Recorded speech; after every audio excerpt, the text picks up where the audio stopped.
Hi everyone, welcome back to the channel and welcome to another reaction video. Today I'm going to be watching, reviewing, and reacting to Season 1, Episode 8 of Dark. Alright, so for those of you on Patreon anyway, it's been a couple of weeks since we saw our last episode and I do apologize for that. I was trying to get caught up on a couple series that were nearing their end, Stranger Things and Mindhunter in particular, so I did some double features. And then, as you know, I'm starting some new series right now too, so the schedule's just been a bit packed. But I'm getting back into it, and we should be back on a more consistent schedule with all of the series that remain going forward now that we've wrapped up a few. But, alright, since there's been a delay, we don't want to waste any more time, so let's get into this episode. Here we go. There's kitties running around, if you hear craziness. Thanks, Egon, for coming over so quickly. Young Egon. Some workers found these two bodies this morning.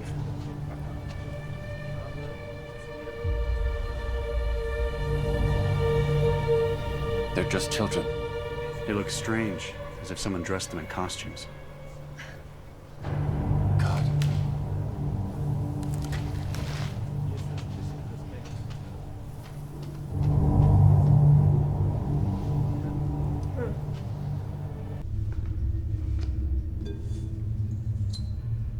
Both coins are dated the year 1986.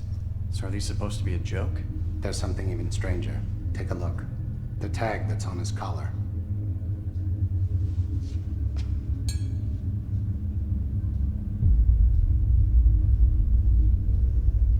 Made where? All their clothes were made in China. How could Egon not remember this They're later? Chinese? They're definitely much not from alcohol? here. This young one, he looks Mediterranean or maybe Arabian. That red-headed one, who knows? This tattoo he's got is an odd one. I've seen all kinds of tattoo designs before, but this one wins my prize for weird.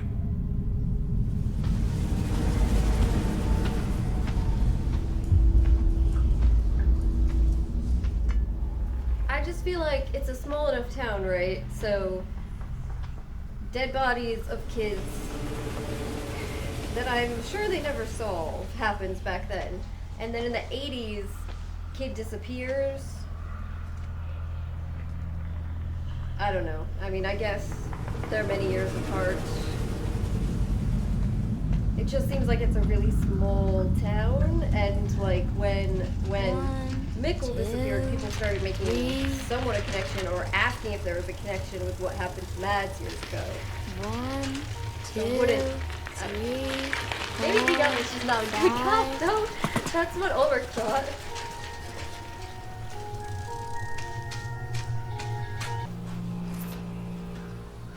Don't piss your pants. Your dad's got so much dough, he shits money.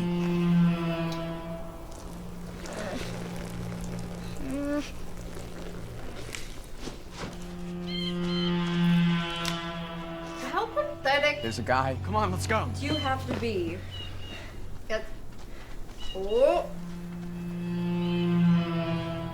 Ulrich, you went pretty far, man. But how pathetic do you have to be as a teenager to literally piss on a Hold kid? on there.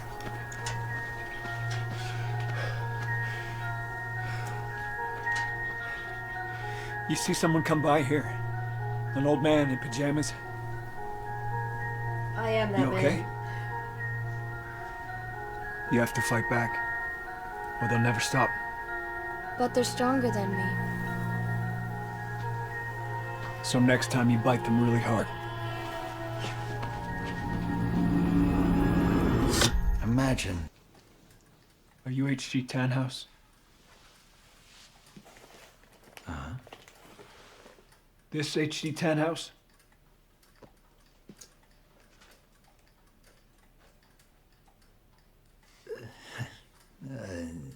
No, I'm not this guy here, no.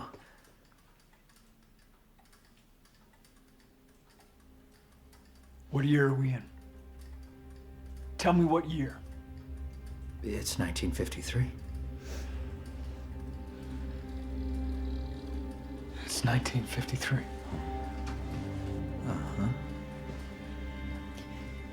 Stalin is dead, England still has a queen, and Nanga Parbat has been conquered.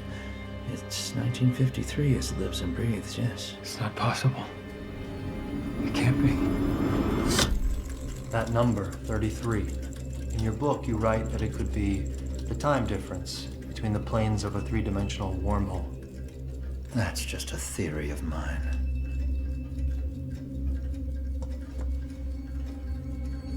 Or that could be the crux of the matter.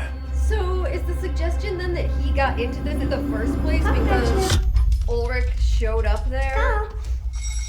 Because that would strongly suggest that everything that happened had always happened.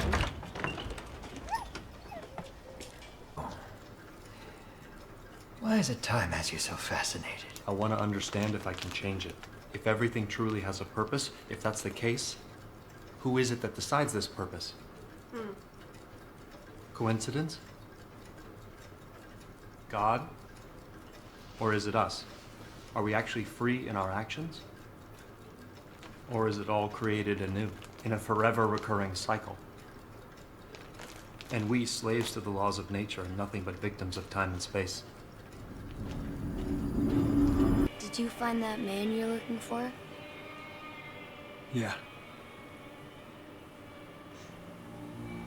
It's you! You look very sad. What do you got in your box?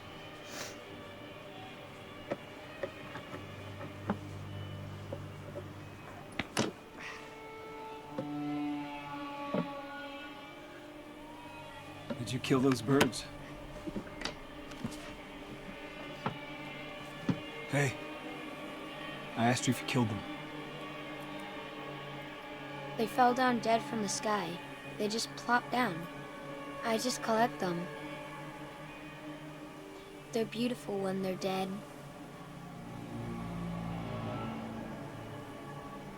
That's concerning.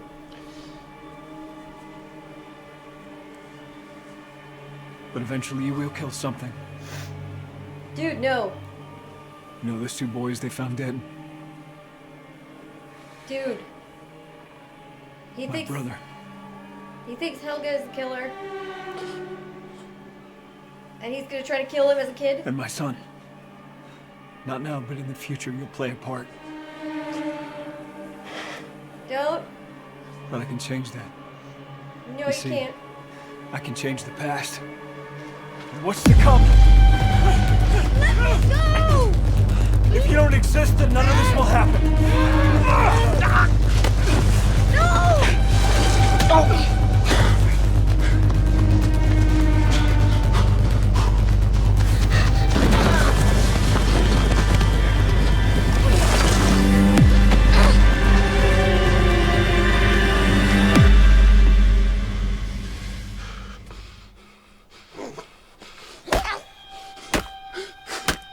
Oh my god, stop! Stop it! And this is what fucks up him? This is why he's so messed up? Oh my god.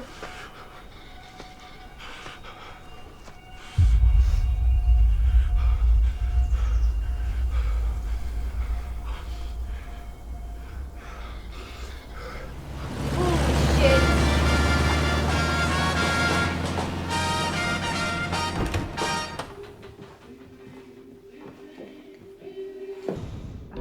All of our lives are somehow connected. One fate inextricably bound to another. Every deed that we initiate is a response to some previous deed.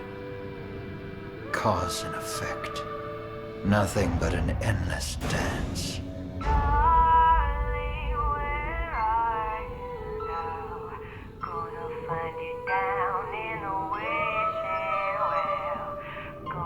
Everything is connected to everything else.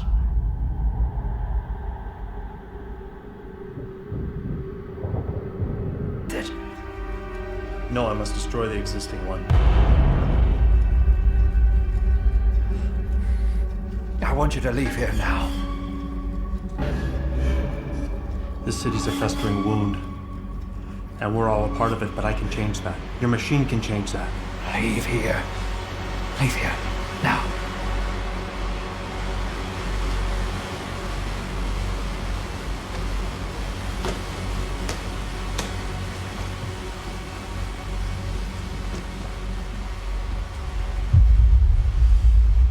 I've seen the future.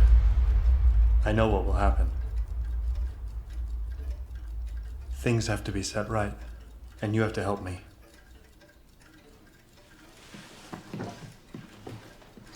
Alright, well, so he seems to think that you can change things. You can alter the outcome.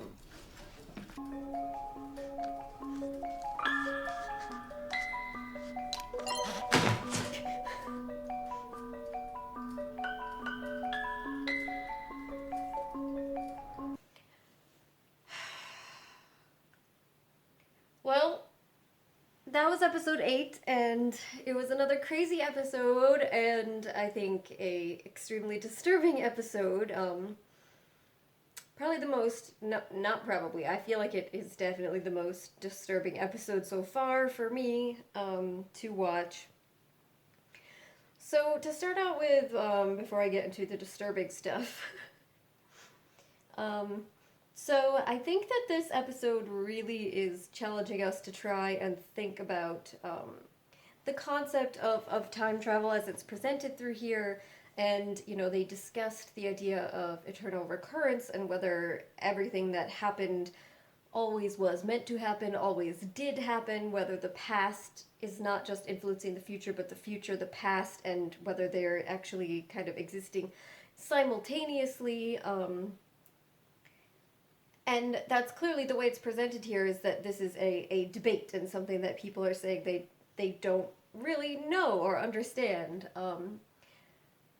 And I think that the way they have the characters acting and the events they show also kind of leave the audience maybe debating that and uncertain at this point. There seem to be arguments for both, I suppose. In particular, if you look at the fact that it was Ulrich actually going back in time and bringing that book with him and his phone and starting the entire process of him thinking about time travel in the first place, which would lead to him writing the book that Ulrich had showed him, that would strongly suggest that all these things had already happened. And if it does turn out to be the case that Helge is still alive, which is my assumption, and that he's just kind of like messed up from that point on, impacted because of what Ulrich did to him, then again, that would be a case of it always happened that way. Ulrich always had gone back in time and had that impact. So that's kind of like the Terminator version of time travel, right?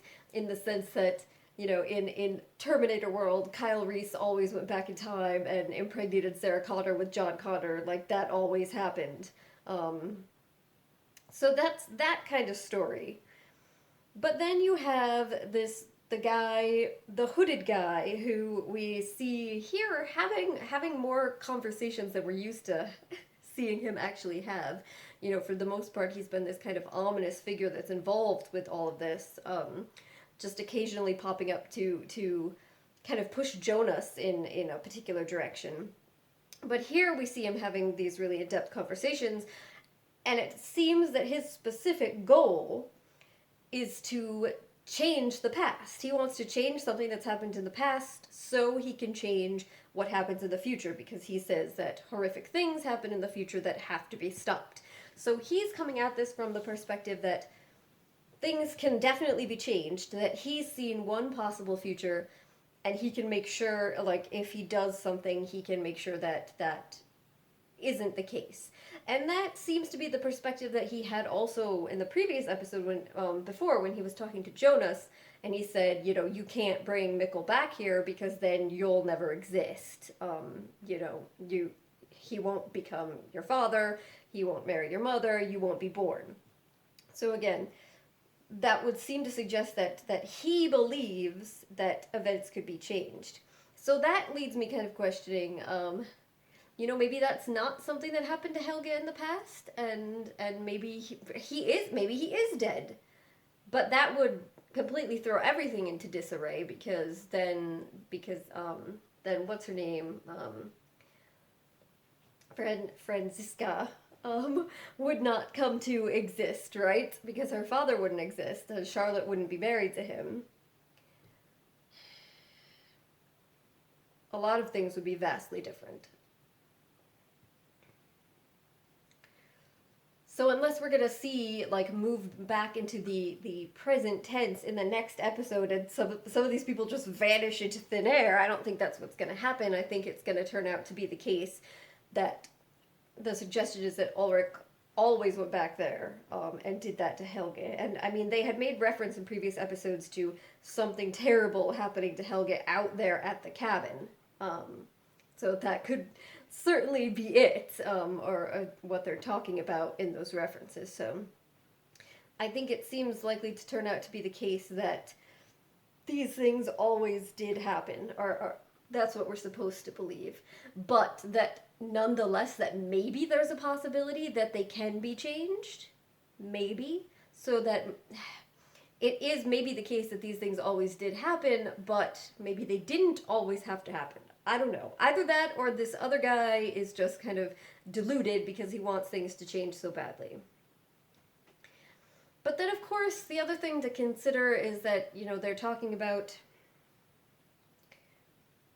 like, third dimensions, and I mentioned this earlier in the episode that they brought up the significance of space frequently, despite the fact that this mostly seems to be very much focused on traveling through time and this wormhole existing in one central hub or location.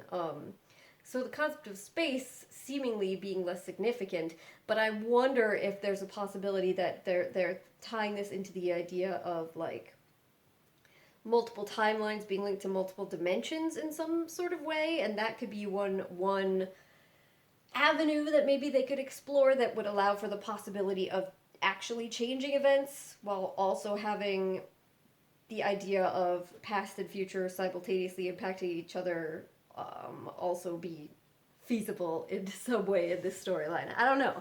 I'm very interested to see how they're going to develop this going forward. But these two competing conceptions of the past and future's relationship, I think, was clearly the central theme of this episode, and we're gonna definitely see that developed further as the series progresses.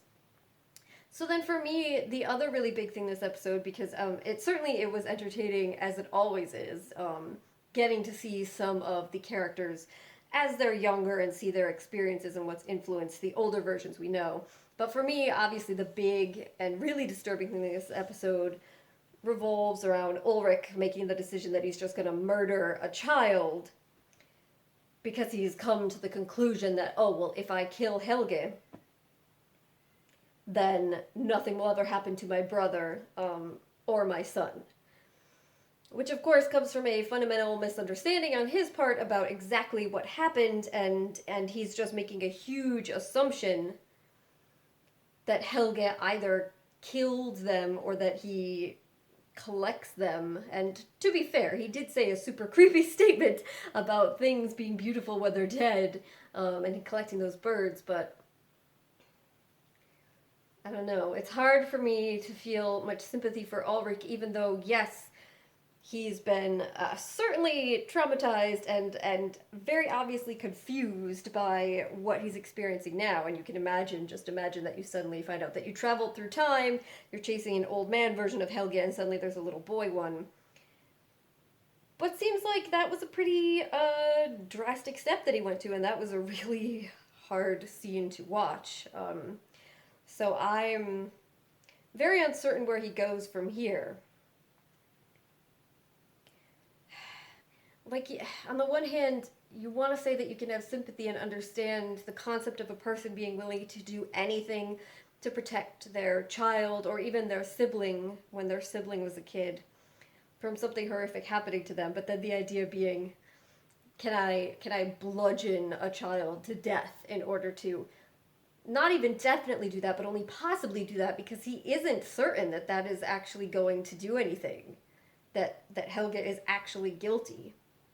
And this is, of course, even leaving aside the idea of whether he can actually change the past, because Ulrich is not thinking about those questions at this moment, obviously. But yeah, it was very hard to watch. But again, another really strong episode, leaving me with lots of more questions I'm looking forward to continue to puzzle out as the series progresses.